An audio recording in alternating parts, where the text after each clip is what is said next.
comincia a scrivere per gioco, manda un racconto alla rivista femminile e succede che gli pubblicano questo racconto, uno stile un po' Keats, un po' tra virgolette naif. L'accusarono spesso di questo. I grandi critici italiani della letteratura italiana storcevano il naso ai suoi romanzi, poi vinse il Nobel. Lo stesso Sartre racconta del cervino che esondava, che costringe la curia a spostarsi da Cantellì a Nuoro, e anche quest'anno il cervino ha esondato.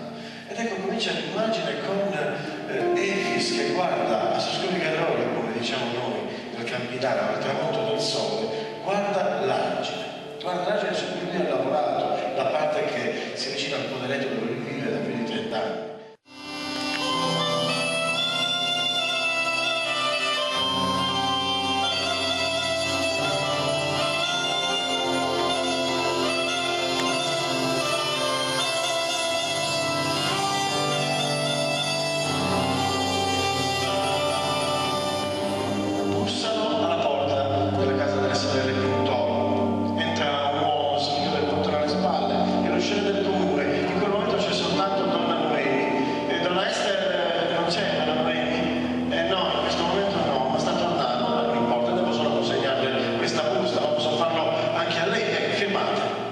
Saluta e se ne va. Noemi apre la paginetta piegata e la legge.